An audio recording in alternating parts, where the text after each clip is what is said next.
You ready, bro? Yeah, I'm straight. All right, man, let's get to it, man. Yo, you know what time it is? Your boy, Mr. J Hill Podcast. Yo, you know we keep going. We keep climbing the ladder of success, and it just keep getting better and better and better. Everybody be like, yo, how you get your guests? What you do to get them? I just stay consistent. This next guy right here, super dope. I mean, you might have to help me with the titles. We got international thought leader. Yes, sir. We got entrepreneur. Yes, sir. We got producer. Right? You could say that. Yeah, designer. We got it's a lot. Yeah. I mean, businessman. I mean, this guy is one of the most interesting.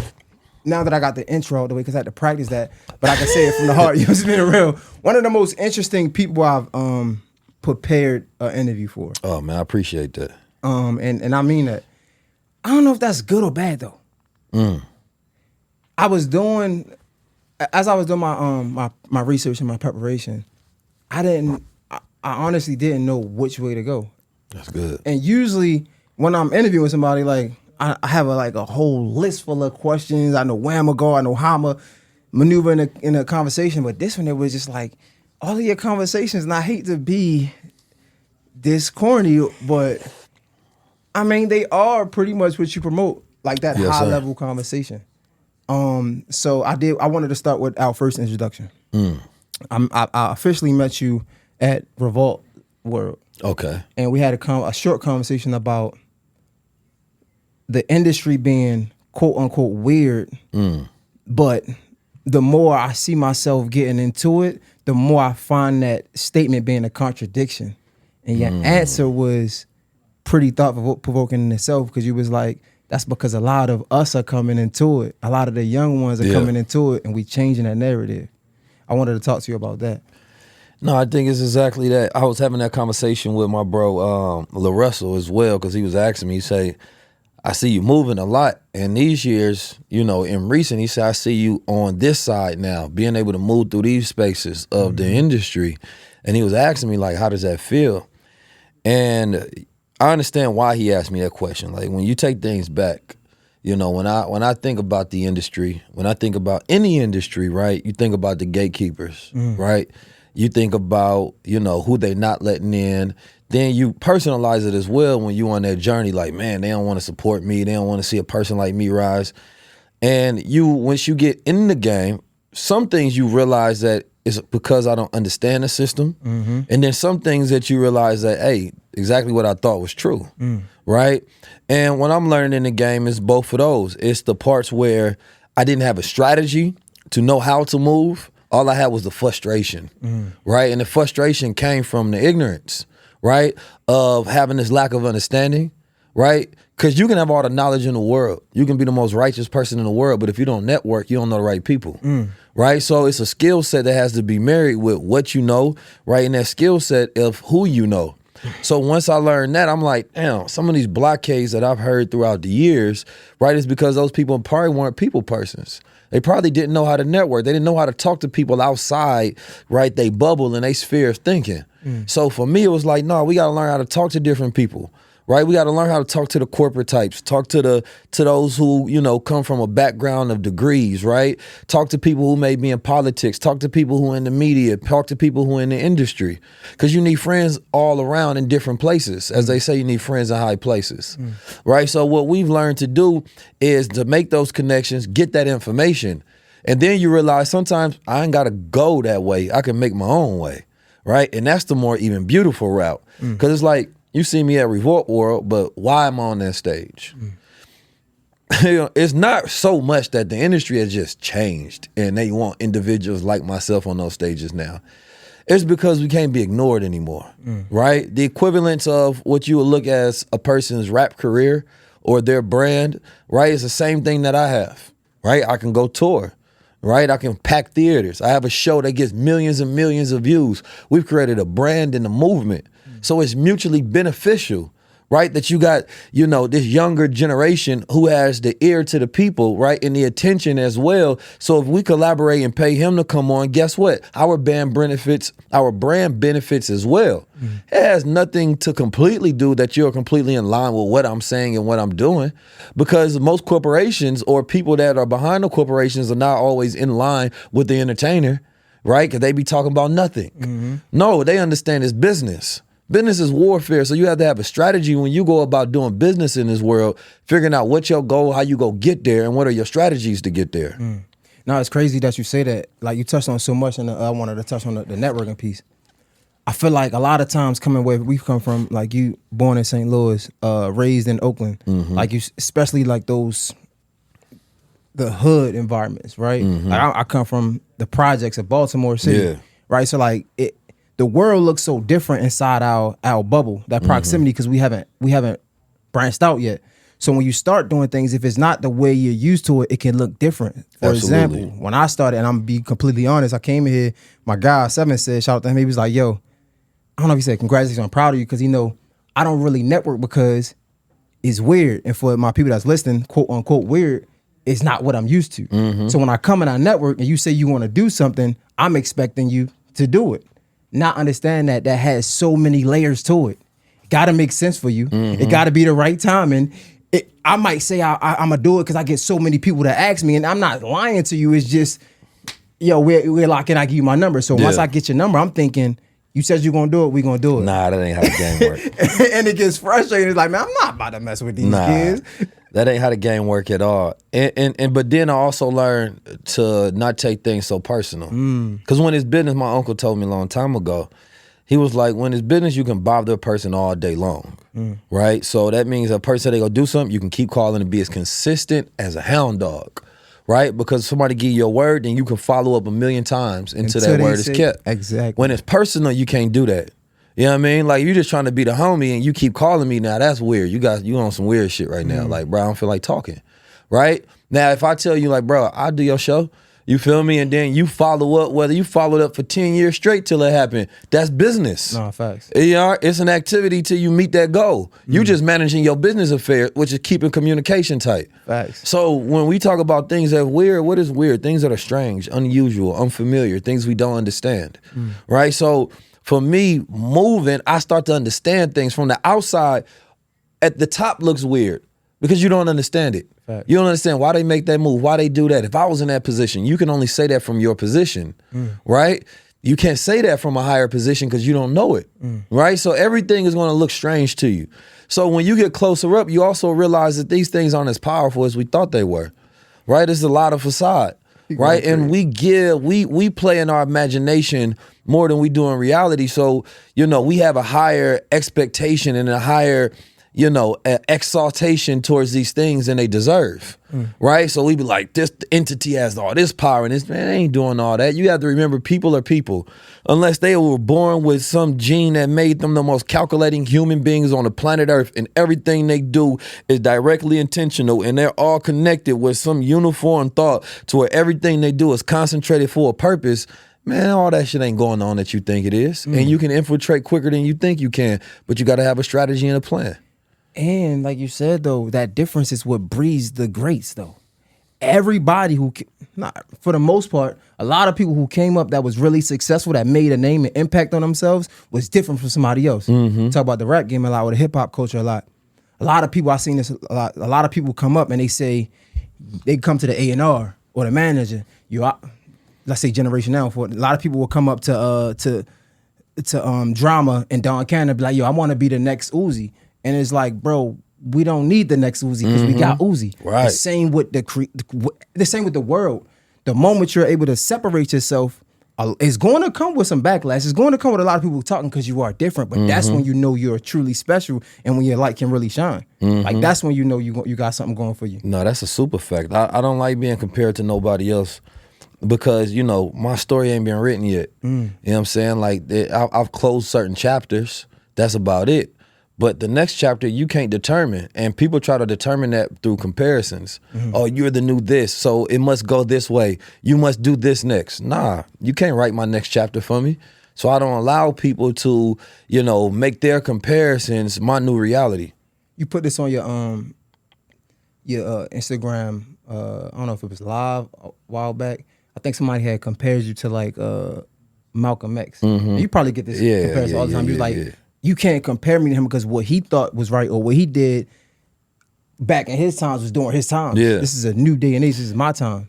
And Malcolm X was great for all intent and purposes. Malcolm X was one of the greatest orators and communicators in the history of existence, right? He's up there with the top of the top. People talk they top rappers. I think about my top orators in history. He's on that list.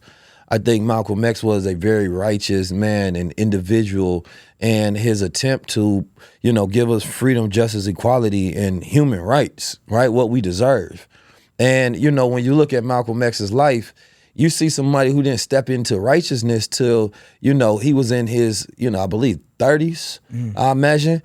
And I was thinking about this just the other day because we was having this conversation on, and it's like, if Malcolm X was born in this day and age, right, he would have been, and he was popular, he would have been counseled because he would have been with white women, he would have been doing drugs, he would have been pimping, he would have been putting chemicals in his hair, he would have been everything that you consider a coon to be, right? But you didn't allow him to get the teachings that will allow him to get that knowledge of self that will transform him, right? And transform his thinking to become the man he could be. And oftentimes we destroy people before we get to see their legacy extend into something greater because we always talking about counseling instead of challenging people. I challenge you to be greater, right? I'm not going to counsel you because of your faults. You're supposed to go through those lessons. The question is, who do you become after those lessons? Because now we get to say, I'm glad he made that mistake. Now let me see what he does next, right? But we say, oh, he made a mistake. Let's get him out of there. That's not how great ones are made. Otherwise, we would have nobody great in none of our histories because we would take those singular moments that is now seen in the broadcast and the sheep that have made the same exact mistakes or similar ones would hold this person up to an expectation that they don't hold themselves up and then want to destroy you. It goes back to the old saying, you can't throw stones in a glass house, right? And everybody living in these glass houses, but they want to throw stones as if, they sins and they flaws are not equal to the person that they judging. So for me, just going back to the Malcolm thing, I think Malcolm was a man that was in the route of his development. And the government killed him before we even got to see his full development. And by killing him and assassinating him, we didn't get to see the full development of the Black nation and the Black culture and this Black conscious movements that we had grown. We seen it stop at certain points when leaders were killed and people held on to that. They didn't think about the maturation of what it would have been if they would have continued and prolonged. Because we don't need what was there at the end point. We need what would have happened if they stayed living. Yo, you touch on so much, bro. And this is crazy because you're going crazy. We like 10 minutes in, like, it's like, hold up. All right. So we talk about not canceling somebody, right? But like I feel like you said, you can't really tell who a person is until you see how they act in a moment of adversity. Like that's how you could tell who a man is, right? When he go through something, when he got his back against the wall. But it's also funny because we talked about the Malcolm X comparison or just talking about Malcolm X. And I feel like the nation kicked him out because he didn't abide by certain rules. And I don't know the full story behind it, but he was kicked out because he didn't basically follow the rules of the nation, right? It's a very nuanced story, but you got to think and not even to personalize it to Malcolm. It happens in any organization. Yes. In any organization. No one man is ever bigger than the program. Exactly. Right? The goal wasn't to follow, right, Malcolm X. The goal was to follow the program that will get us to where we need to be. Exactly. Now, many people contextualize it 50 years later after his assassination, right? But if he was alive, would you follow him? Right? And some people say, yeah, I don't believe you at all, because who do you follow while you living today?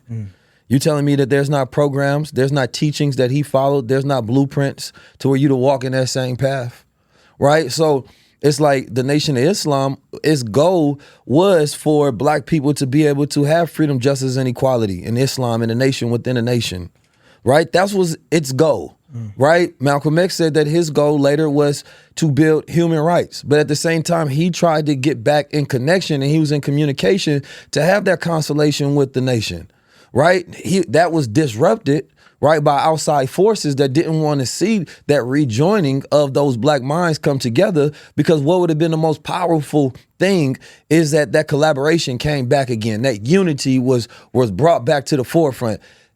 When you got to think about the future, because right now, like, we focus on building out this 2044 plan. If you want to control the future, don't just think 10 years ahead. You got to think 20, 30 years. It changes the way you think about the future.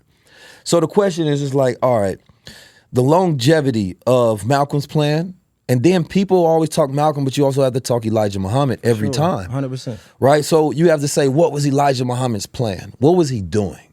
Right? Because I think that's a more important part of that conversation. Right? He loved Malcolm X, right? But he had a plan that wasn't political, right? His plan was to create a nation to where we were a separate entity and we had ownership and class of our own, right? And he had an economic blueprint for that. He had businesses that he already had developed. They were bringing in millions and millions of dollars, right? He had a plan for black people to get reparations. He advocated that every single chance that he got. But he also understood that we wouldn't find no freedom, justice, or equality in politics, right? He believed that we was going to do that in doing for self, right? And nobody else on this planet Earth can show me a man in his teachings that have reformed and transformed the world greater, right, than the Honorable Elijah Muhammad in the last 100 years. Not one. And it's funny that we don't talk about that legacy more, because it's like, the question becomes is, who is this man and how the hell he do it? How you go from having a third grade education, growing up on a small farm, right? Seeing your parents get attacked by the Ku Klux Klan, right? Starting off as in a Baptist religion, right? And then getting some knowledge of self, and then that transforming you from a mission, from a 3.5 year stay from your master teacher, right? And then you go and teach the world and it actually works, right? And he didn't just teach about what we talking now on pod. He taught about astronomy. He taught about economics. He was the first to have this conversation about UFOs, right? The first. You talking about a man coming up in the 30s, 40s, 50s, 60s. This is a very interesting fact about our history in America that it's not talked about because it's overshadowed by the assassination of Malcolm X. The question is, what are the more important conversations for the future? And it's funny because that's the conversation I wanted to have. Not necessarily the future, you introduced that, but not about Malcolm X and what he did, but just that relationship between him getting kicked out the nation because he didn't follow the rules, whatever the rules may be, right? I'm trying to be respectful. Well, I think it's a very known thing. It was simple. They asked him not to speak on certain political situations. He spoke on it, right? And that was a situation where he had to be silenced for a certain amount of days, and then he spoke again during his silencing period. So it was like a double action, and then that created a conflict that transformed into multiple things. That right there, though, right? We talk about these greats and for lack of better words, loving them through and seeing their potential. And it's kind of like we all have to go. It seems like the greats have to go through because the same thing, it ain't about the reason why. It's just the fact that it happened, right? He went against the nation, right? And he had to be silenced for it. And it's like still to this day, it's like history repeats itself in different ways, right? Like it's like we talk about being canceled and how we should, I don't know, love people through it or wait to see them on the other side. But it's like, it's the same thing. People are used to something. The world has rules, right, that we think are normal. And when you go against those rules or whatever we think, whatever the most people deem is normal, then you get silenced for it. And it's like, where's the balance? What's the in between? It's different if you're thinking about the way the nation silenced you. It wasn't kicking you out. It was a period of saying that you're not silenced forever. It could be 30 days. It could be 60 days, right? And why? You have to think about the way entities and organizations are formed, right? And you have to think about, because it's not a bad thing. If America wanted to silence you because you was promoting pedophilia and then you get canceled, yes, because we don't want that culture to be normalized. For sure. That's great. That goes against, that would be anti-culture. That's the extreme. Right? Let's go to social media. That's the extremes, right? But that's what we're dealing with today. We're dealing with voices that are outspoken, and if they don't follow along with mainstream thought, then they get counseled, right? But who is behind the counseling? Who decides, right, who is the ultimate, person that can control media and get everybody to be on their side to say that we don't like this voice, get rid of them, don't do business with them, don't give them no ad dollars, nothing, right? We was at Revolt World. Why Revolt World sponsored by Walmart, not AT&T like they were? Because AT&T decided to say that, no, we're not going to continue to support you because we don't like some things you're doing on your platform, right? So it's an economic, right, silencing that we deal with. Now, when you're talking about any organization on the planet Earth has to have rules in order to maintain structure and order, right? And balance. Why? Because when you create an entity, you create it with rules. You create it with these rituals that have to be maintained and sustained so that the foundation that the organization is built on is not destroyed, right? So when you're talking about coming up in a militant discipline, yes, the generals and the soldiers have to move in accordance, right, to the interests, right, of the goals of that nation. They can't go against the goals of that nation. Like I said, I love Malcolm X. To this day, he's one of the greatest tours ever to exist. And I just think that the conversation is beating a dead horse because I believe if Malcolm was here today, he would be supporting the upliftment of black people in America. No, for sure. Right? He will be supporting the Nation of Islam. The Nation of Islam will be supportive of him. I think that any black man that stands up for the people should always be supported.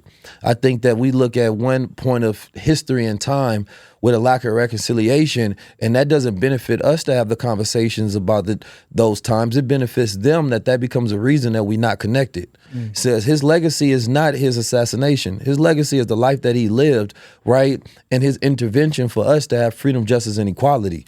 Malcolm X was great because he was able to do great things. He was able to go speak around the world, and he was able to teach himself. He read and consumed the dictionary so that he could have a better vocabulary to communicate to the masses, right? When they looked at his autopsy, they said he had one of the cleanest bodies that they ever seen. That means he was eating right. He was a man that was trying to live to a certain moral constitution. We're studying the wrong parts of his life. The greater parts of his life to be in admiration of is what made him great, right? Not the opposition that went against him. The opposition went against him because if we had 1 million Malcolm X in the world, if we had 19 million Malcolm X, if we had however many black men in America were like him, then we would solve our issues. We're not going to solve them by asking what was the issue between him and the only standing nation that we have in between us, right, in light and darkness. But not even, see, that's why I said, because it's not really about him versus the nation. I just use that just as an example of, like, I think when I even hear you say it, is like, I hear the first thing that popped in my mind is like, that's the price of freedom, right? Because when you are able to do, the United States have rules and things that we have to abide by. In the moment, social media, in the moment we step out of the line, is like, they punish us for it. They slap us in the wrist. And I'm just wondering, like, where's have the power though? I think this is where the people lose. You got to ask yourself: Do you think that people really want to be free? That's the masses. I think they want to be free, but with freedom comes so much. There has to be a duty to freedom. What's your action that says you want to be free? I'm not talking like everybody wants to be a millionaire. Right? But do you really want to put in the work?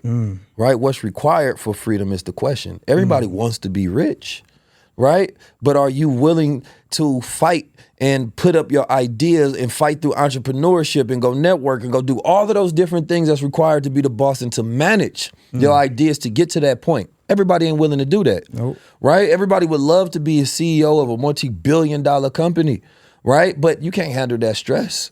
So freedom comes with that price of the action of being free, right? Everybody can be free, just be free. You know what I'm saying? You might live shorter if you're free. Do what you want to live longer as a slave, right? So it's not about the consequences of being free, it's just about being free. Right? So if I die tomorrow, I'd rather have died building the legacy that I got now than a man who is not going to be remembered because he did nothing to show that he was free. Right? I'm not free because, somebody makes a proclamation in 1865 to say we free in Juneteenth and I got to celebrate that. No, I'm free because, I get to activate and do God's will while I'm living in the land of devils. You know what I'm saying? I get to speak how I want to, move how I want to, do business with my family, connect who I want to, go around who I want to. I was taught that heaven is money, good home, friendships of all walks of life. When Honorable Elijah Muhammad say all walks of life, I had to think about who are the all walks of life? It's people all across this planet. Money, because you need resources to protect what you build and to build, right? Those ideas that you have in your head. So we have to think about what is it required to be free, and the masses don't all want to be free. There's technology that comes along all the time that says, hey, this comes with the promise of being free if you utilize it a certain way. People were taught about cryptos and blockchains, and look at the thing with NFTs. People were happy that the source said that mainstream media said that NFTs failed, and it's like, wasn't the whole point of the technology was to empower the creatives, to cut out institutional middlemen, right? So that you could have more money, so that you can be empowered over and control over your intellectual property. Isn't that the ideas around Web3? But people that really wanted to be free go pick up the tools for their freedom, right? That's how I know if you're gonna be free. If you wanna be free and somebody gives you the keys to your shackle, what you gonna do? You gonna use that goddamn key to unshackle yourself and be free. Or the person don't really want to be free, you can give them all the keys. They ain't gonna never unlock themselves. That's a fact. Now, I think people have the idea of being free wrong, though, sometimes. I feel like even like when we talk about these rules of not just, again, that was just a small example of me comparing the world, right? Is just because you have rules don't make you free. And just because you, like, again, if we talking paraphernalia and we ban you from social media, that don't mean you're not free or you don't have, we hear this, what's the word, free speech. That don't mean that you aren't free or you can't do what you want. It's just that we have rules in place. Yeah, well, there's consequence, right? So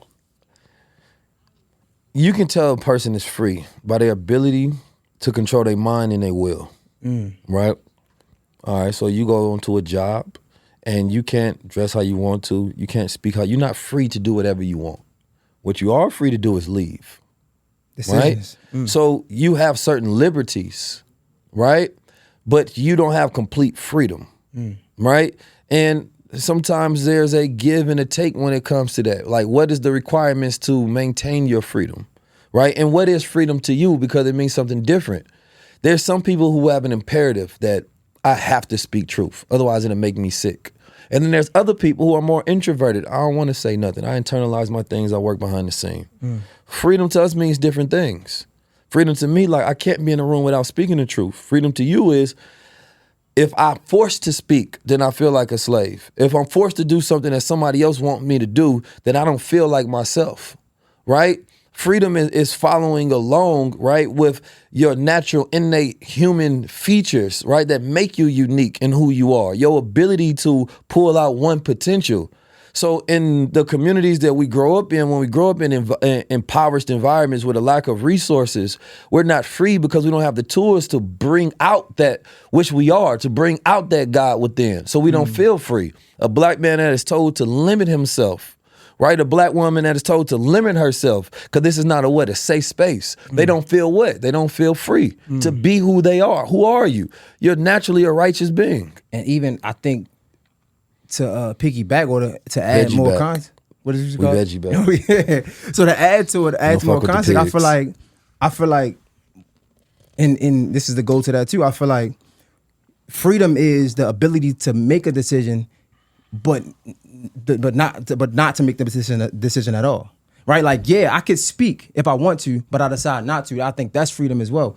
But even like you said, I think I heard one of your conversations. You were saying like the hardest thing for Muslims a long time ago was letting go white women and not eating bacon. Right? Well, I didn't say Muslims, but just black people, I said. Well, let's say black people. I think you said Muslims. Nah. big, Muslims, if they Muslim, they ain't on the bacon and already, and they ain't on the white women already. I think you said something about people have I'm to talking enter about them wanting to join and become a Muslim. Yeah. So I'm talking about people who weren't Muslims. Okay. All right. People that wanted. So that was the hardest thing, right? Yeah. But I think being able to do that, right? Even if you can, I think that's when you unlock something else. Because I can do what I want, but I choose not to. Right. And I think a lot of times what happens is when we talk about this conversation, I don't know if you hear it a lot. I'm sure you do. People always say, I'm not religious, I'm more spiritual. I think that's an excuse. Because now you choose to do whatever you want. Yeah. And somebody that does whatever they want, how can we look at them with any type of respect or regard? Yeah, because the idea of do whatever you will, that doesn't come from God. idealistically, that comes from what we see in theological texts as the devil, right? Do what thou wilt, right? That's some Aleister Crowley, devil worshiping type shit. That's where that saying comes from. So when you got a society that pushes that narrative, that's called an agenda, right? So when you have a culture that does that, they only going to do that when they don't have morals. Do whatever you want. Oh, my morals don't allow me to do that. You know what I'm saying? My morals won't allow me to sell out. Your morals won't allow you to sell yourself. Your morals won't allow you to demean yourself, right? Because you have virtues, right? You have values. You have principles. You have morals. You have goals. So no, I'm not just going to do whatever. Is you crazy? Is you tripping?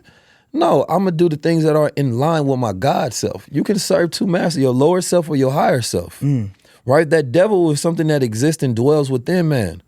Right? It's inclinations within our nature of what levels of consciousness that we serve, our lower or our higher. So it's not so much about, doing what you will and you being free and I'm supposed to be able to do what I feel liberated because I'm doing this. Who taught you that definition of liberation? How all of a sudden we have a new definition of liberation that don't really empower you, right? All it does is allow you the feeling of being right in connection to your desires. Right, a desire-based society was not made by, God or whatever. It was made by capitalism, right? These was masters of psychology who understand society and the dark side of society and people having this inclination to want to live out their desires without consequence. And so this is where we are today, right? We look like most of the culture looks like we follow the devil. Don't look like we follow God. Right? And we have all of these things to back up. They can do whatever they want. Stop judging them.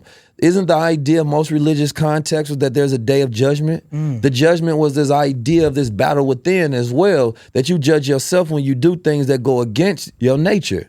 So to remove the judgment, now you don't have a system of accountability. So now you do whatever you want, whether it's destructive or constructive. Bro, and we can be, and this is because we can agree to disagree or be on different sides, however you want to say it, right? You Muslim, I'm Christian, but I think at the end of the day, that's it. You said it earlier. That comes from the devil. In my perspective, he makes it feel good. He don't make it hard, right? He make it feel good. So, okay, you could do whatever you want. Be liberated or whatever you want to call it. That's the devil work. Because then you can go against all of the teachings of whatever you believe in. Yeah. Because every religion has rules. They got some type of thing that you got to follow. We're right? gonna be on demon time or God's time. People just making choices, and you got to believe them. Nobody ever. I've never seen even a movie talking about they go to hell and save the demons. You know what I'm saying? Nobody's ever tried to go to hell and save demons, right? No, it's over with. They work for the devil. You don't try to save the devil's children. They supposed to burn in the fire, not from a physical place. But for me, I think about that is you have generations that are depressed, that have anxiety, that are stressed the hell out because they work for the devil, right? And then they get money. The devil gives them money. Yep. They give them all the things that they desire, And but what none of the things that they need. And it's crazy because the devil, I was just talking about this. The devil do that. People come out and they be like, thanks to God. That wasn't God. We was taught that our people love the devil because the devil gives them nothing. And nothing can look like something though. Yeah, it looks like a whole lot, but they got nothing. And that's why you have depressed billionaires. That's why they be out there committing suicide and it looked like they had it all. They had nothing. Because they ain't had no God. They ain't had no connection to God. If you don't have God, you have nothing. Empty.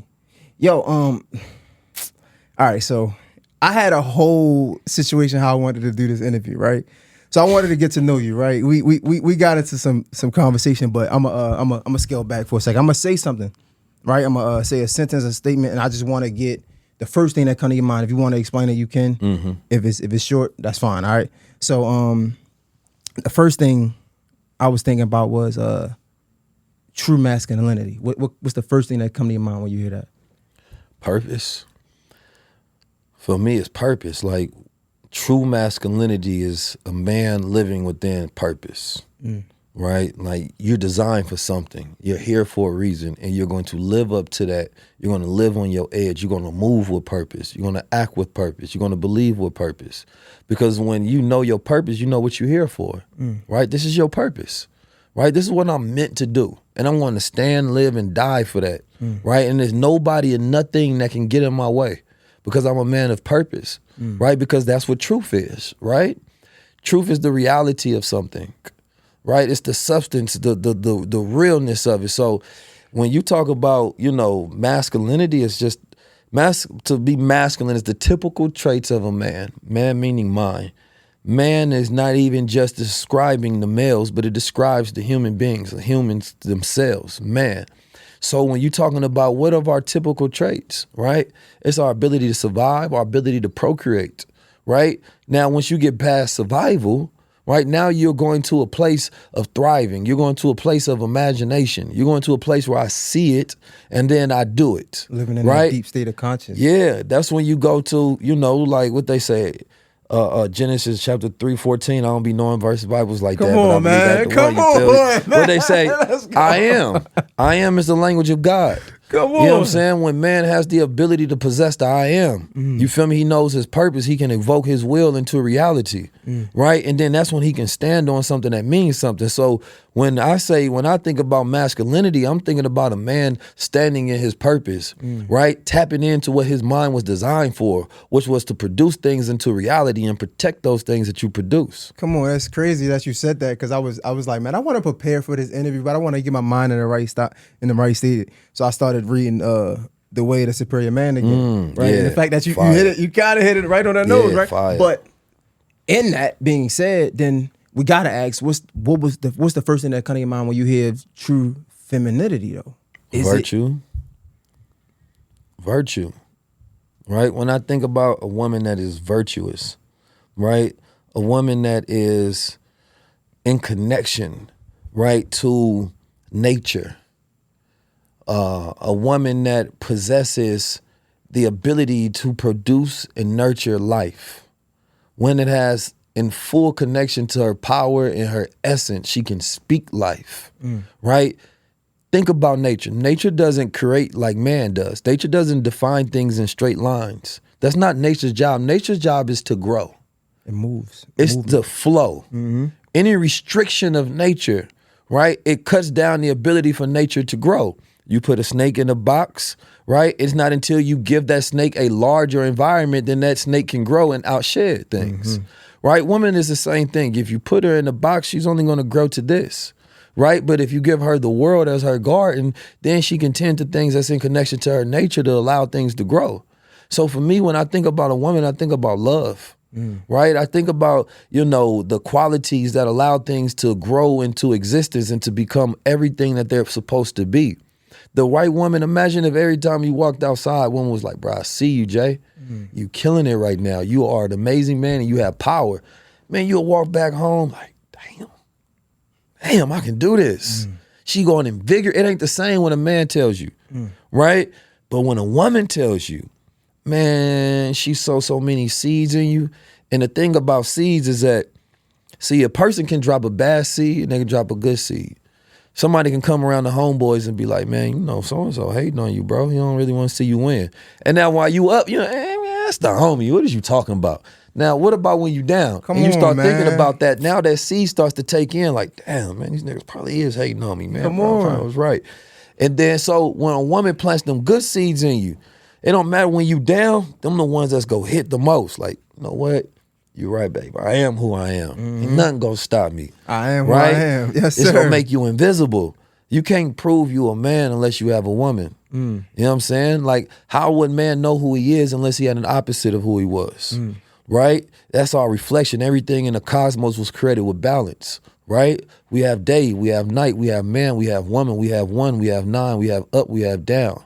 Right? So the confirmation of our existence and our totality, I am a God, she is a God, right? And we both have different functions and different purposes. The mechanics of our biology was made to show us what we're here for, right? We seed into her and then she takes that life and she produces and grows things. The most unnatural thing today is our war, right, against each other. That represents our rebellion to God. Bro, you bugging right now. I say that, but right, like, because we hear these podcasts all the time, high level man, masculine versus, and it's crazy because we putting ourselves against each other.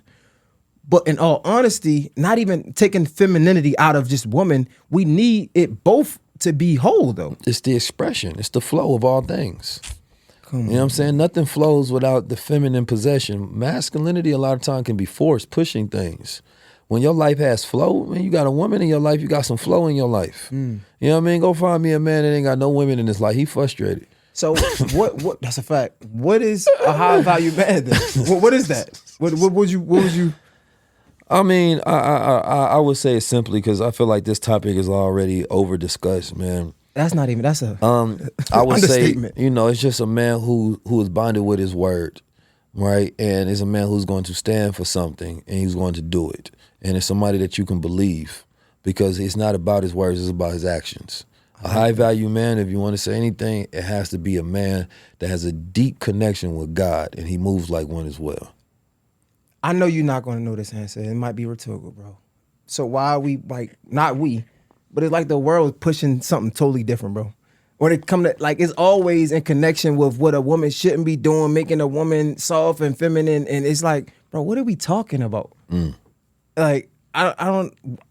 If you could, you have a lot of conversations. You have a lot of high level conversations. We're begging for the right answers. That's all, right? Because so much of our knowledge and our legacies have been stolen from us.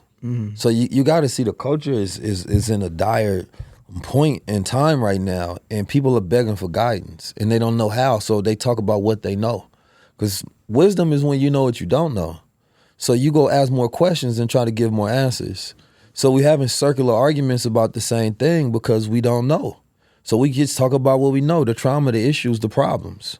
So when we start to possess and we have a wise, the wisdom is only going to come when the youth are connected to the elders, right? The youth are not the wise, they're the rebellious. And they're supposed to be rebellious because they're supposed to lead the charge, right? But when the elders, not older is just you get up there in age, but when you're elder, you get up there in wisdom. And then you have this knowledge that over time has been concentrated and been reflected on and been refined, and then you can pass that down to somebody else. So now they can move with wisdom beyond their years.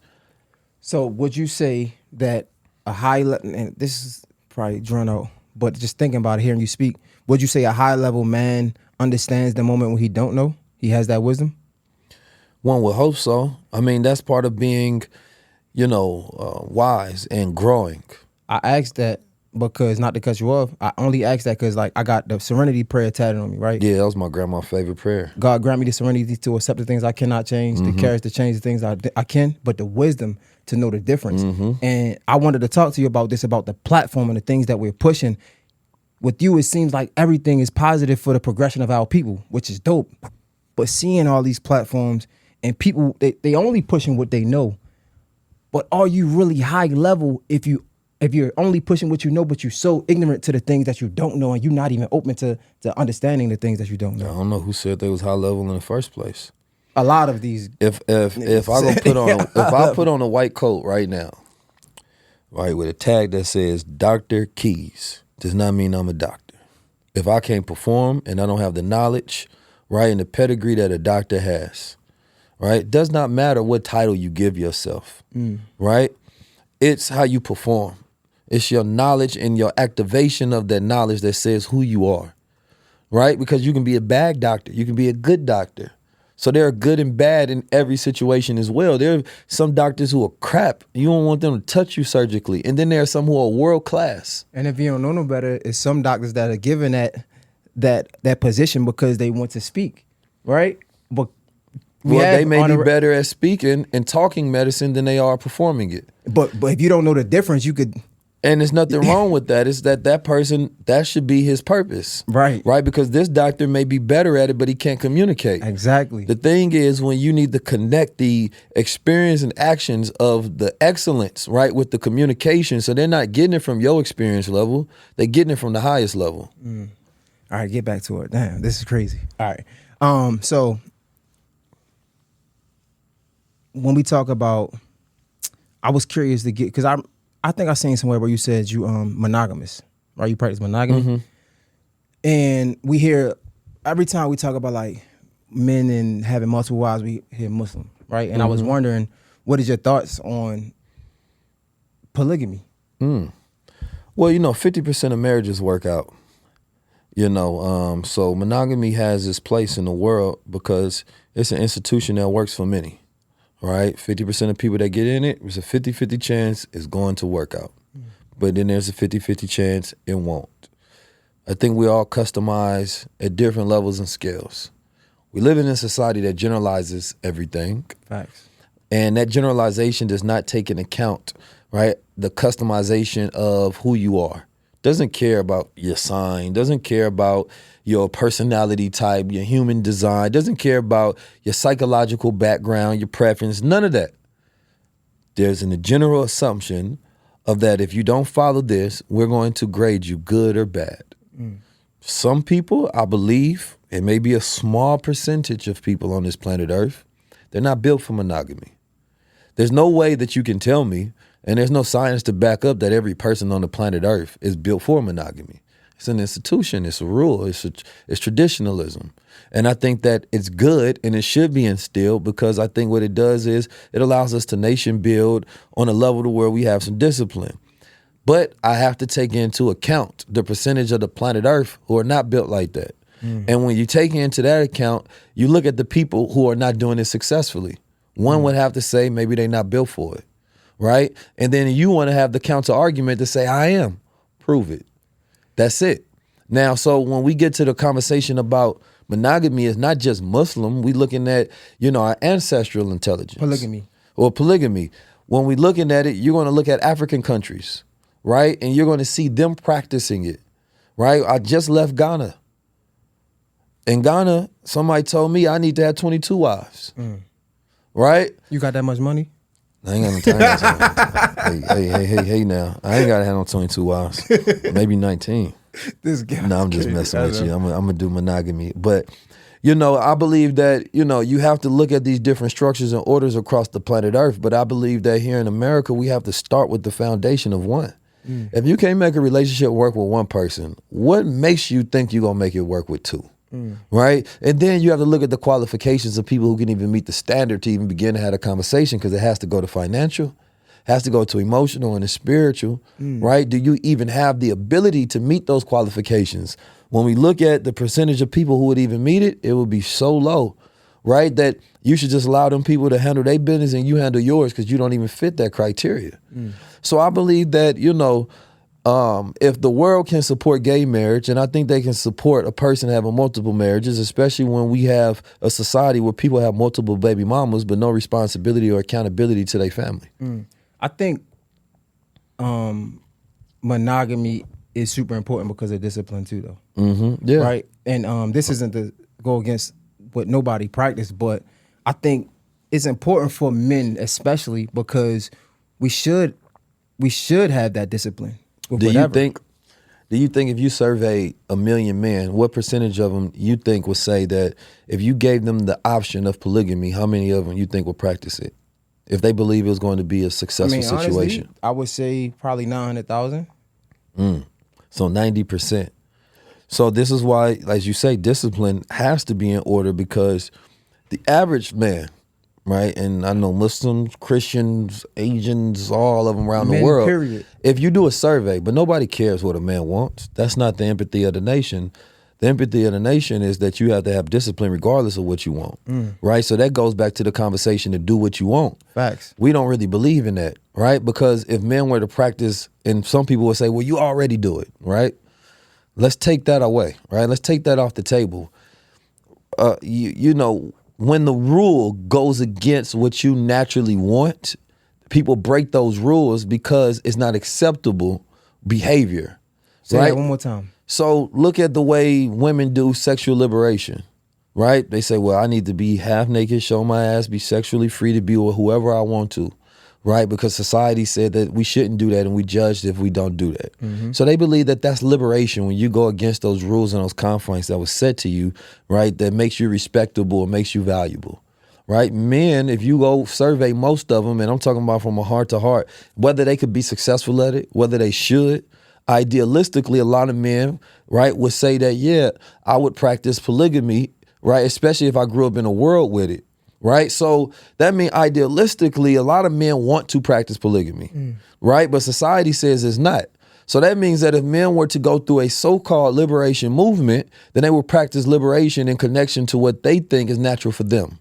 But that's not where we at, and nor do I think that that's where we should be, right? I believe that it should be into the practice of monogamy, but I'm a thought leader. I like to think about things. Whether it's my perspective, whether it's the other, I like to reflect upon all these different thoughts, right? Nah, facts. It's like when you go back in time, we have philosophers. So in a lot of things, I'm a philosopher on. It's the art of thinking for me. So this is why when you ask questions, I usually have already answered because I thought about already. I've reflected upon these things. So this is why I'm not always answering from a personal standpoint. I'm answering from an empathetic standpoint, putting myself in other people's shoes, putting myself in this generation's shoes where the deconstruction of relationships, ideas around relationships are completely brand new today. Let's talk about that though. You somebody who big on saying you are like 0.1, right? Like that's what you. Oh, that's just a statistical fact though. Cool. I didn't make me in the I did make me in I the feel like we all are though. Yeah, not everybody. But that's a different. We all are literally statistical fact. We are literally. It depends Nobody on has it depends on what category. We're statistically we all human beings. I mean, like categorically we all human beings. And we all 0.1. Nobody sees things. Well, they can see things the way you see it. Nobody has your exact blood. Nobody has your exact thoughts at the exact time. Nobody has nobody is you. But most people are just general manufactured carbon copies of society. Somebody else too. You know what I'm saying? You know, every machine is not exactly the same, of course, right? But they all usually have the same function. It's how you use that machine. Facts. That's what makes you rare, how you express yourself. And most people don't maximize or express themselves in an original way to where they increase their awareness of their value. Because most people are regurgitating shit that they see or even they hear or even they read, to be honest. Which would be fine if it was the right thing. That's I If can't. you follow something good, But what speak do a good you word. believe in though? Like again, not to go back like Malcolm X, like Martin Luther King. Like, but what do you believe in? Yeah, you can follow something, but what do you believe in? That's what makes you different in my perspective. Well, the only way, I mean, you can say that, but how can a person say they know what they believe in outside of being influenced by beliefs, right? Because we have different environments, different parents. All of these inform who we are. But doing your due diligence to find out what you don't like. It's Doing the your way due diligence. It's the way you take things and the way you express them, right? You can tell me something, depending on my level of consciousness, experience, and reflection. I want to do something different with that information or that knowledge than somebody else would, right? So it's not so much what you know, it's about what you do with what you know, right?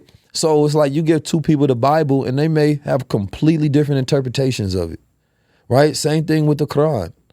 So, you know, but they can both do good with it. They could have seen two different perspectives. That's your personality that sees that, well, this is the part of the war I'm going to fight, and you decided to fight that part. Doesn't make one more valuable than the other. It doesn't. Like you said, it's about what you do with it, because even we had these conversations about the GOAT gene, and I'm gonna go back to monogamy, I promise. But because I definitely want to hit back into that. But we talk about this GOAT gene and what you do with it. A lot of times being that 0.1 type person, just through my experience, nothing makes them different than the work that they put in. We look at Tom Brady, we look at Michael Jordan, we look at Kobe Bryant, we look at the greats, the Malcolm X's, the Martin Luther Kings, the Marcus Garveys, like everybody that was great. It wasn't that they were any different than you and I or somebody else. Is what they did with their knowledge. And that's why I say a lot of times people just regurgitating. But that also makes them great as well.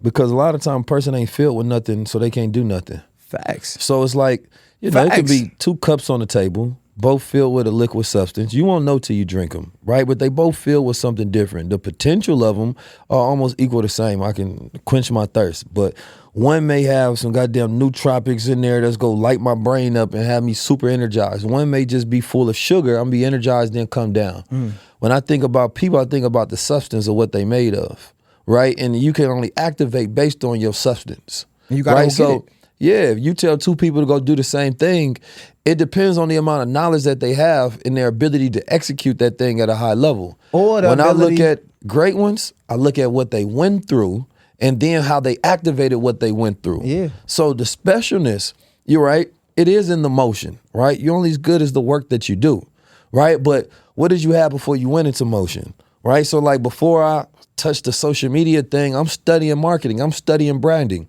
So yeah, you wanted to study it. I mean, you wanted to tap into it and do it, but you didn't. What did you do in preparation? What was that time you spent in the womb? The womb is not just the time you spend in your mother's stomach, right? The womb is the time you spend in the darkness preparing for the light. So a lot of those people went through so much darkness, harnessing it, and then when it was time for them to get in the light, that's why you seen they was special and they shine different. I think that's kind of what I'm saying. But go back to your point on polygamy, right, or monogamy. I feel like the opposite of what you said, right? Most people would say yes, but that's why I want to be monogamous in a way, because I do, and I'm gonna say this just honestly, like I think I am a part of, or should be a part of that 1%, is however we say it, right? That's who I know I am, right? In order to be that person, I have to walk a line of just be different, right? I understand. I'm gonna keep it all the way 100 with you. I'm engaged and shit. There's women out here that look great, amazing, but I know that the person I want to be and the person I want to die, the legacy I want to leave, I want them to say Jay was this, and then monogamy is one of them things. Say I was faithful to one person. You get what I'm saying? And yeah, and that's because of the way you grew up. You know what I'm saying? It's because when you look at a person, it's like the CIA do a thing where they get a dossier on a person. They look at their background, look at who they are, their parents, their beliefs, the way they think. So they be like, this makes sense because in his foundation, this is what he's seen, this is what he grew up in, this is why this belief became hardened, this is how the type of household that he went through. Everybody has different experiences, right? So it's like my brother Stephen Speaks was explaining discipline. He said discipline for two men could be completely different. If you're somebody who greatly believes in monogamy, right? And that's like who you are, right? It takes way less discipline than a man who don't really believe in it, but he believes it's the right thing to do, right? So it's gonna require him more discipline. Then add on top of that, man has a lot of money, a lot of influence, power, lot of emotion, right? So now the temptation is higher because there are so many more women that want him, right? So his discipline level has to be higher, right, than a man, let's say he's just an average man and he believes in this thing, right? Or he's not, on social media, nobody really knows. He's not dealing with the same temptation. So it's like, for me, it's just taking in the empathy that we're all different. So the requirements of each man is not the same. No, that's a fact. Right? And that's all the point that I come from, because like I said, I believe in monogamy, but I'm speaking on it from a standpoint of thinking about how we're all different a lot of times and why, you can villainize one man and say he's better than the other because he doesn't practice what you practice, because you don't know what's required for that man to do the same thing for you to do. But it ain't about villainizing, right? It's about holding each other accountable. But we villainizing in society. That's why it's illegal. No, facts. I'm talking about our conversation. Yeah. We're not villainizing. But polygamy is literally illegal, right? In what, 49 states? So it's already villainized, because for you to do it, you'll be practicing something that's illegal in the Western world. That's a great point. So that's why I speak on it in that manner. It's the same way of anything that's illegal. People look at it as immoral when it's illegal. I speak on it in a point to challenge men to be great, because like you said, for all of those reasons, it is hard, especially if you out here and you got motion. It's hard as hell, but that's what makes you great, because you're not doing what everybody. I feel like most people, I can't speak for the world, so I mean, I say that. A lot of people in my circle that I know would love to practice polygamy, right? Shit, I would have loved it at one point in time, and it'd be tempting to keep it all the way 100. But that's the very much reason why I don't want to do it, because it's so tempting, right? And I understand that that's what's going to a part of what makes me great, and I feel like I want to challenge other men to do the same thing. I respect that, and I think that that's an honorable thing, and I believe that we should focus on one, right? And we should figure out how we can master that domain before we even have any more conversations around this subject. Bless you. Bless you. But if you was born in Africa, in one of them countries, but I wasn't. Yeah, I mean, you're right though. Contextually, you can't go out there and everybody be trying to villainize it. That's the problem I have with it. I just don't like how we judge people because we grew up in America and they grew up in we grew up in a Western society. Oh yeah. And you have to understand that if it's not in that sexual practice, it might not be in your DNA. You know what I mean? So you may be going against your own DNA to practice the rules of the land to be considered a good man. Okay. But yeah, practice monogamy. I'm never just gonna have just a one thought on it. I got all around thought process. So all right, so hold up though. you gotta choose a side though, right? We know that. You can't just straddle the fence. That's not straddling the fence. It's speaking both truths. How do you speak both truths? If I was born in Africa and Ghana, I promise you I'd probably have multiple wives, no problem. Especially being a man of money and position and power. And that would be normal and that would be chill. And nobody in the land would be judging me for it. And it wouldn't even be a conversation. So that's speaking both truths, just putting yourself in. It's different contexts that matters. Okay. You know what I'm saying? I get it. The context is different. So the empathy has to be applied. I speak to a global audience. So I'm not just speaking to somebody who has my frame of thought and my reference point. I'm speaking to people like, what? Over here is this and over there is this, but I'm like this. And it's like I'm speaking to all different points of consciousness so that they can see themselves in the conversation as well. That's great. That gives me the pivot because I wanted to ask you this question. Somebody that has such a great platform, such as yourself, right? You don't have to have millions of followers, but we know that there's a difference between followers and influence. You clearly have influence. I mean, sold out shows. You go to Revolt Summit or you go to Invest Fest, you got a plethora of people crowding to come see you, right? That influence. So you speak to a multitude of people. How do you keep your wording or your message consistent without poisoning other people? Because you got so many people who listen to you. Because like you said, you could be talking to people in Africa, but it doesn't apply to people in the United States. I've never really had the issue of thinking about poisoning anybody. You know, anything that's good for you, unless you take in too much of it, like a lot of it, it's always gonna be good for you, right? Water, all around the world is good for people, right? And for me, truth is water. That's it. But isn't truth different depending on the person? Truth is truth. If I go around the world and I tell you that the sun is hot, I don't care who you are on this planet Earth, you go have to agree with me. You might have a different word for hot. You know what I'm saying? But the meaning still is the same. It's still the truth. So it's a difference. It's your truth and then there's the truth. Facts. Right? And then you can kind of get to nuances and contexts as to where it's like, okay, for this situation, the truth is the truth in this point. But people have to apply empathy when they're listening. No one thing is all. When you say one thing, it's never a generalization over the whole entire universe. Facts. I'm never saying I'm the smartest person in the fucking world. I'm never saying I'm your messiah, I'm your messenger, nothing. What's unique about me is I have great self-awareness. I like to think and I like to teach, right? And I like to come from different perspectives of thought because I think this world needs more philosophy. This world needs more thought leaders. This world needs us to think in different ways. If there's anything interesting or valuable you get from me, you're seeing a man who uses his mind, right? You don't have to look at it as anything special. That's it.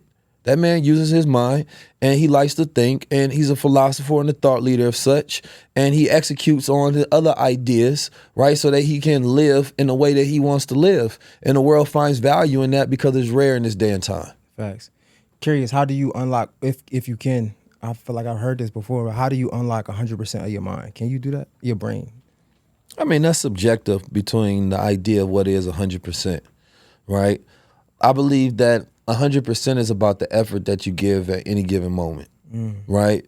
The question is, are you giving effort? Because a man, let's say, got 100% of what's considered to so-called be his brain power, but he ain't got no motion. Does it matter? You know everything in the world, but you sit in that chair and make no moves. What's the value of it? For me, the 100% is in the effort that you put in daily, right? Because a person is only going to get the amount of results based on the amount of energy that they put in, right? So think about living on your edge. What is your edge? Like pushing yourself into the boundaries of the uncomfortable daily, right? And living in that space to continue to expand, continue to grow, continue to challenge yourself and have a growth mindset that allows you to live beyond even your own so-called limited thinking. To me, that's the 100%ness. Knowing that you have no limits, being in the I am, I can be and do anything that I want to do in this universe, right? Now, let me go figure it out. I'm in my 100%, right? I got to do things to make sure that I'm in a connection to that 100%ness and I'm not blocking it, eating right, being around the right people, right? What is going to bring out the fullness? And what am I doing that's not good? What am I doing that's good? What could I be doing that's better, right? For me, the 100%ness is just living in your edge and giving maximum effort to your potential. That's hard. Y'all wanted to ask you, wrapping up, right? I wanted to ask you this. I used to ask this a lot. I'm just curious. If you had it your way, right? 100% your way, not how it is today, if you could have a magic wand and say, I want it like this, and you had to choose, explain why, what would come first to last out of love, loyalty, respect? What you gotta have first, what's second, and what's last?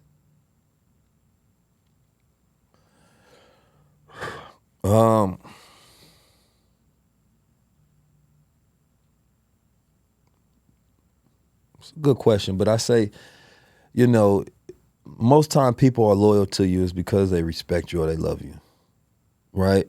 So if you have loyalty, you almost don't need the respect or the love, right? Because that person is not going to backstab you. That person's not going to go against you, right? But there's people who've been disloyal to people that they respect, and they've been disloyal to people that they love. So I'll have to say loyalty as number one. You know what I'm saying? Loyalty has to be number one. And, you know, the respect, you know, and the love can go in either which way, however you want to put it. But as long as you loyal, shit, we good to go.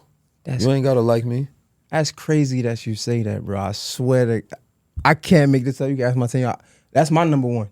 I say that because, like, what is respect, though? It's subjective. And if I don't have it, what does that mean? I don't care. Like, I exit myself out. But if I can have a magic wand and say, and if I can say everybody is loyal to me, that comes with it comes with things. Respect, you can respect me and still do me dirty. You can respect me and still get me killed, set me up, rob me. You can love me and we see people who love people and they treat them the worst.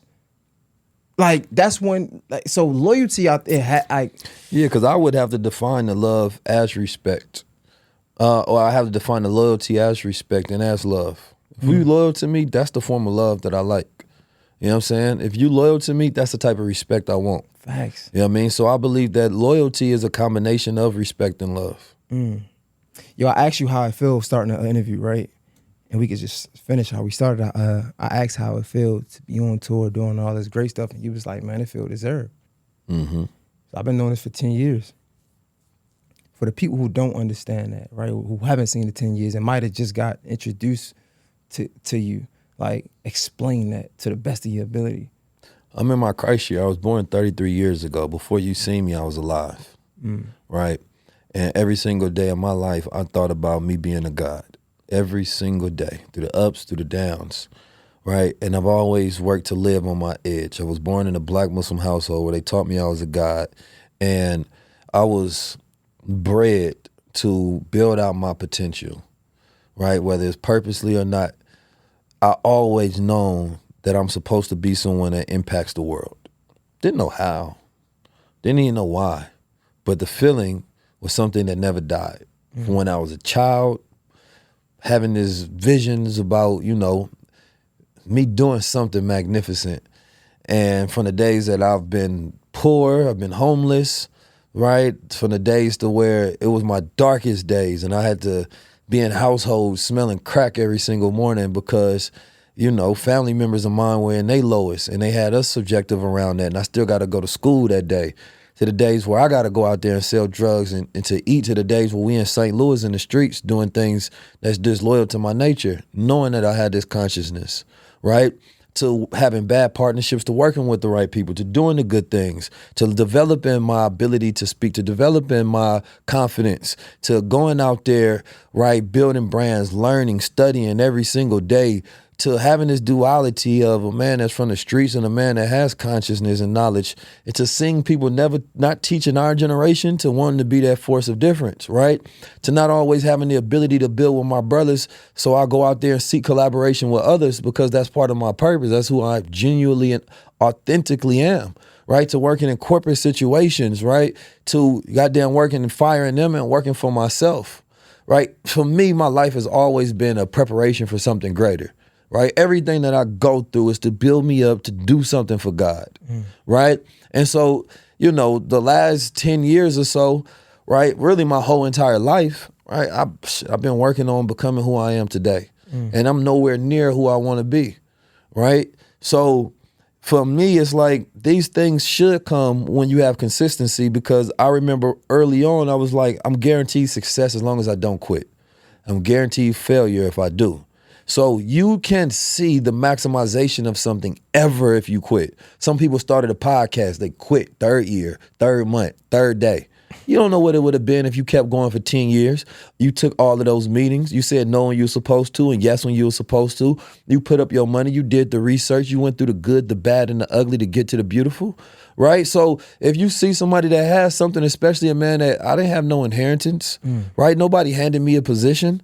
Nobody came and was like, okay, we're going to goddamn craft keys and put you everywhere. No, you just got to go out there and figure it out. It was days when I didn't have a damn car and a place to stay, and I got through those dark days, so I deserved the good days, right? I'm handling my family, and we say family business, and we actually create a family business, right? My family is goddamn working in the business where we got nootropics and gold waters and we helping people revitalize their body. We put the crowns on them to change the bandanas, to change the street culture again to the God culture. You know what I'm saying? When we tapping into the cosmos itself, we on platforms moving across this planet Earth. And it takes a whole lot of work, right? I work with the team daily. Shout out to Messi, shout out to Steve, shout out to my bro Solomon that's with me. You know what I mean? They traveling with me. It takes a lot of money. It takes a lot of energy. It takes a lot of time to do this every day. So people that be wanting to destroy it or the people that love it, you know what I'm saying? They both need it, right? But for me, the way I think about it, hell yeah, I deserve this and much more because I believe you deserve what you work for, and I've been putting that work in. Yo, it's crazy you say that, man. I usually say this to people that's from our city because I seen it. And like I know we just meeting and stuff like that, but just looking at your platform and just looking at you, shit, as a man, I was taught you always can salute another man, right? And salute another king. That takes nothing away from you. But bro, don't it feel good, bro? Like you doing so much great things, bro. So many great things, and like just where we come from. I said this, I gotta stop saying it, knock on wood. But like where we come from, bro, if it stopped today, it would still me. It would be a blessing if it all stopped today. Still me. We changed our family lives forever. Our legacy, it would live, even if it stopped today, knock on wood. You get what I'm saying? In like my book, as you said, what does it say right there? There's no ending. It's just another beginning. That's the way I look at life. You know what I mean? Nothing ever truly ends, right? There's always a hereafter. What comes after that, right? So, you know, those who die don't get to see what comes next, but those who live do, right? So for me, there's no ending to any story, right? It's what happens, right? It's the life, it's the motion that continues. There's no stopping. Something may just be a chapter in the life, right? If you allow that to be the end of the story, right, by you believing in that, then that becomes the heart and reality. But for me, no matter what happens, right, my legacy will continue in motion. My life will continue to have impact because I thought about it early on, and my idea of success was not getting the results, but being on a journey. It was being on the path. It was being in process.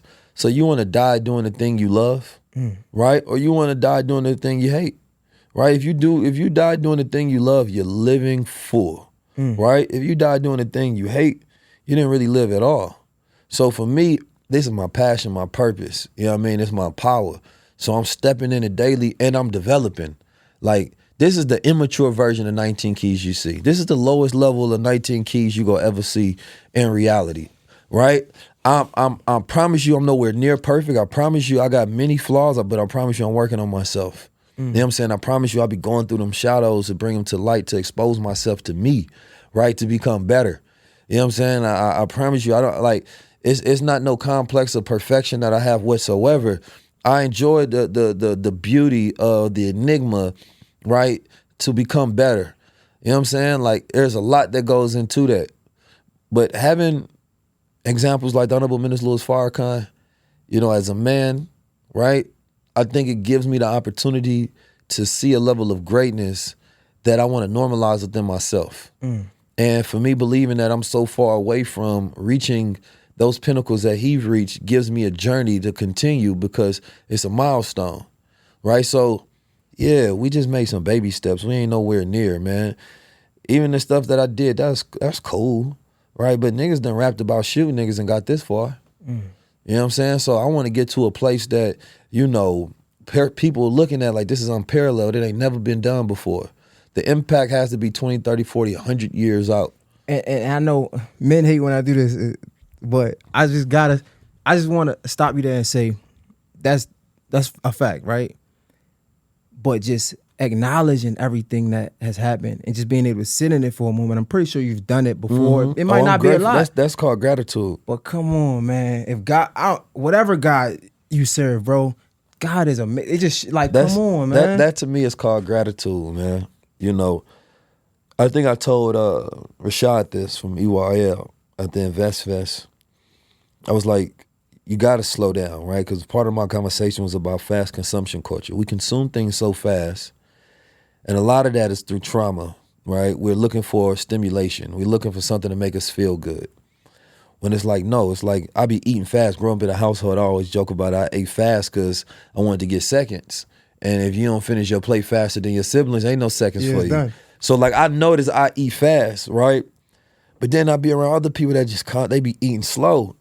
And I'm like, damn, if it's really good, you want to consume it slow so you can appreciate it more and spend a longer time with it, right? But for me, that's a survival mentality. Let me eat fast and then try to get more of this, right? And that's thinking from a place of lack, not a place of abundance. And sometimes the abundance can be the patience with the consumption itself, which makes the moment last longer, right? Increases the gratitude and the joy of it. So the magnitude of this meal, of this moment, you know, is much greater than you're trying to fit 20 moments because you don't appreciate that one. So for me, yes, I 100% agree that the world needs to slow down. The world slow down from a point of appreciation and a point of consumption, right? Like we're living in the greatest technological revolution in the world. But people hear about a great technology, they pick it up for a day, put it down, and wait for a new one to pop up. Consume that a little slower. Digest that a little better, right? And I promise you, you'll get the true value out of it. And for me, it's the same thing with life. Consume the moment, right? Because then you may be missing details of appreciation or things you can make better, right? Because you're just trying to get to the next moment and the next moment and the next moment. Like, nah, bro, relax. You ain't even seeing the full picture. So I 100% believe in slowing down, right? Because I think that, and this is what KT the Arch Degree said. He said, we think about energy as busyness, moving around, having motion all the time. But energy is rest. Because energy is when you store, right? It's when the energy is being stored, right? When you're moving around, the energy is dissipating. It's going out always. And that's why you run out of what? Energy. Right? But when you're sitting down and you're relaxing and you thinking, you conserving your energy, you storing your energy, right? That's when you powerful, you harnessing it, you're refining it, right? And so we have to learn to get rest, right? When you are living in a trauma-based situation and your nervous system is always fired up because you feel like there's, you know, a threat or an attack that's going to happen, you always feel unsafe, which means you can never be in peace, never be in calmness, never get you rest. So it means your energy is always going outward because your nervous system is always activated. So you're stuck in this survival mode, constantly on alert, looking around. You're not resting like the wise, wealthy man that's sitting back, chilling. But we talk about proximity and having to learn things, right? And just from my perspective, I've learned that the peace is in the gratitude. Because even doing this, bro, I'm not gonna lie, like, and this is your interview, but just doing it, like, sometimes you get caught up in, like, man, I want this guest. I'm chasing this guest. But sometimes you miss the moment that you sit in, and I feel like the peace is in the gratitude, because when you are, like, you worried, you think thing is coming at you, but when you're grateful, you don't care what's coming at you because you understood, you already stood the test of time. Gratefulness is an attracting energy. Exactly, and whatever comes at you, you already know I'm prepared. They say success is when preparation meets opportunity. I'm prepared for whatever come, and whatever don't come ain't for me. And I feel like the peace and the rest is in the gratitude, because you could say you grateful, you could say that, but do you walk in it? Do you really mean it? And the moment you truly can live in your gratitude, that's when you really can truly rest in your mind. And that's just like, just hearing you speak on it, I feel like a lot of people need to hear that, because like even just this conversation can open up so many people's minds, because this opened up mine. I'm just like, man, we need to be more grateful. Not speaking on it. Don't just say you're grateful, but practice it, because then you can really rest. Bro, you know how many ugly people in Atlanta? I mean, it's probably a lot, but ugly is it's subjective. How many ugly people you see? I don't know. I see them all the time. People be ugly as hell. There's a lot of beautiful people here too, though. Yeah, but the beauty comes from the appreciation, right? You can walk into a store, somebody look at an art piece, And they like, man, this shit whack. It's ugly. Another person walks up to it and they just stop. And it allows your brain to see things and allow you to think in different patterns and ways. And you just slow down and you appreciate it. You appreciate the time a person took. You just start finding reasons to appreciate it, finding reasons to be grateful for this, finding reasons like I'm alive and I'm breathing. I'm happy that I can even have here the time to look at something that I don't understand. That's a beautiful mind. Beauty is not an outer appearance. It's not. That's why we say it's subjective, because it's based upon, you know, your ideas and your framework of how you see and appreciate things. But if you don't appreciate life, you can't be beautiful, right? If you see somebody's face, a lot of times you don't appreciate it, so they ugly to you. You know what I'm saying? It may be some beauty in there, but you can't see it. You know what I'm saying? Life is beautiful, but a lot of people don't appreciate it. So for them, life is ugly, and so are they. I wish people can see that, and I was gonna say within themselves though, because a lot of times, even your same example, right? Let's say somebody go into the store, they don't like it, right? But somebody else come into that store, I offer you $1 million for this painting. Right? Let's say you sell it for $1 million. It goes on Instagram. This painting was sold for $1 million. Now all of a sudden everybody like, oh, that's hard. Whole time you overlooked it so many times, right? But because the number value, the dollar sign, it was sold for $1 million. Now it's beautiful to you. Same with people. I feel like a lot of people are overlooking the beauty in themselves because they so busy looking at everybody else. And I feel like, I don't know if I could do anything on my platform. I just want people to understand that, yo, and this is not no knock to you, but the same people that I talk to, the same people that you idolize, the same people that you love, is a piece of you in there too. And you can do it. They no different than you. And this is with all due respect for you and me. But it's no different for nobody out there if you just apply the time and the effort to do what you love to do. But I feel like a lot of people just overlook the beauty they got in themselves because they too busy looking at everybody else. Man, I feel like sometimes I'll be like that. Then sometimes I'm a tough love type of person. Like, nah, it's a big difference because I'm gonna actually put that work in and you not. Yeah. You know what I mean? And you because how you appreciate somebody, you know what I'm saying, for what they actually do. Because a lot of people don't appreciate because they like, we the same. We not the same. I'm a whole different animal. You know what I'm saying? I'm willing to go out there and step in that ranks to where, you know, it may be scary. Right? It may be danger. I'm going to do it. I don't feel like doing it. I'm still going to do it. Right? If you got that audacity to stand up, you don't need to be babied. You need to get your ass up and go put some goddamn work in. That's the difference. That's a fact. Then don't put in no motion. You ain't nowhere near like me. You know what I'm saying? Yeah. You got to be a soldier. You got to be trained. You got to be tested. You got to have experiences to be qualified. You know what I mean? I understand the positivity and the motivation to get people in motion. That's what motivation does, right? It puts you in motion. But a lot of people, man, they need a wake-up call. A reality check. Right? And you can't appreciate when a person actually put in work. You know what I'm saying? Because we not the same. Even sometimes that celebrity that you hate on, but they done put in so much goddamn work. That's why they nowhere near around you. You know what I'm saying? That person that's in a place that you hating on, they ain't got time to hate on you because they putting in work. That's what makes them different. The biggest difference between failures and success is the work. I ain't got nothing to say about But it. I love y'all too. Hey, I ain't got Y'all be nothing all right. to say. They'd be all right. Because Nah, somebody facts. like, you know what, he right? I'm going to put that work in. Nah, facts. Hey, You know you what I'm 100. Hey, Yeah, I ain't then, got to then, say it. Then we the same. You feel me? You put that work in, yeah, now we on them equal levels. You Nah, don't put no facts. work in, man, stay down there Well, with to the the devils. people that can hear it, because everybody can't hear it. But that's what I'm speaking to, the people that can hear it, that understand what I'm saying. Because you right. You right. No, I'm glad you said right, what though. you said. I just had to come with the Nah, you right. smack them on their little head sometimes. Because you nigga, listen. Because people don't want to be like, well, look at what you do. You got a cast up. You got 4 cameras around here. You know what I'm saying? You got 3 people in here. You got people on the switchboard. You got cameras over here.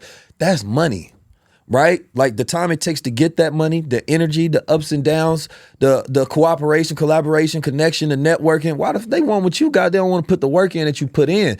That's the difference. Listen, you actually actualizing something. when I Stop say- wanting things you ain't willing to work for. Fact, you right, bro. Listen, I'm with you 100%. Yeah. Don't get me started. No, let me be the, you do the Before good. that- I'm going to hit them with the, I'm about you to feel say, me? It's a I had double team over here, man. A lot of came out this, bro. I had to move out the city, you know what I'm saying? Like a lot of niggas ain't going to take appreciate that step. You got to appreciate that work that make him different. Nah, facts. Nah, You want to right. be different, put that work in, man. Ain't nobody got to listen. Listen, I appreciate what you said. That was solid. You feel me? But I know way too many people that fantasize about their potential instead of put their work in. And they think the fantasy about their potential or who they could be is good enough. Living in reality, not just in your mind. Come on, man. What we talking about?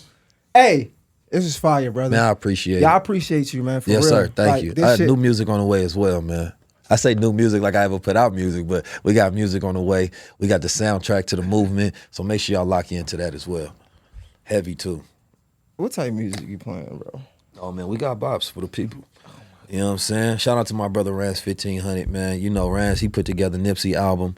You know what I'm saying? Roddy Ricch, you know, his band, they the ones who always do Jay-Z, Beyonce sound. So you go get the best sound in the world once we get to lock in and put together this project for the people. You know what I'm saying? Like, Is it just like you speaking or is it actually music? no, it's real music. Come on, bro. You know we We don't outside You with know it. we don't want to hear music from you, bro. Yeah, that's what you go hear there. It's not about what you want. I think that's The the host crazy probably people. it could do some R&B. Nah. Listen, man, the guys go hear this work because when I be out there moving, who making the music to the soundtrack? Shout out to Nas and Hit Boy. I love what they doing.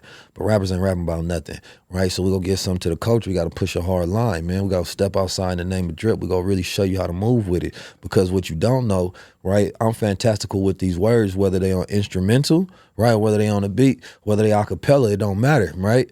I'm cut from a different cloth they don't even make no more. Right? They had this in a little small shop somewhere in Egypt and they discontinued the fabric. You know what I'm saying? They had a little more left, right, when they were sewing me together. Right? They said, that's the 19 Keys cloth. We gonna make that for him. And then God told me, I said, God, you want me to do a few things, you want me to do everything. He said, man, do all you can do. You know what I mean? So I say, shoot, it's what I want to do, it's what God want me to do. It's what you want me to do, and then it's what I'm gonna do. You know what I'm saying? I don't operate off man terms, I operate off God terms. God gave me something different. So guess what? I got to use it. Otherwise, you know, I'm oppressing myself. You want some smooth Yeah. psychology bullshit No, it ain't right no now. psychology. You gonna All lie. right. I needed this. I needed this. See, you got to have those moments. They go play this back. You know how they be having them little TikToks Yeah. where they play the music. They Keys gonna was play in there like spitting. Jay Hill says. Yeah. Whole And they time was- you want platinum. It's going to be one of them little white dude voices. They was laughing at 19 Keys. And you know what I'm saying? Next thing you know, he on Billboard's charting. You know what I'm saying? He out there spitting that ism. You feel me? He continuing that ism. marathon. Nah, yeah, facts. just Nah, like that. Honestly, at the end of the day, I support whatever you're doing for real, 100%. But we could joke, you know what I'm saying? That's gonna be for an Instagram clip or something. No, man, that's cool. I just want the people to TikTok it up and clip that so, you feel me, we got a before and after. Nah, facts. My guy, yo, this is hard, bro. Did we have any missed opportunities? No, I think everything is good, man. Ain't no missed opportunities. We gonna take them all. My dog, man. I appreciate you again. I know I said it 100 times. Nah, I mean it, appreciate though. y'all having me. Yes, For sir. real. Fully. This was great. 19 Keys, Jay Hill Podcast. It don't get no better than this. Man, you niggas gotta keep up. Listen, we really putting in that work. It's a wrap. We out.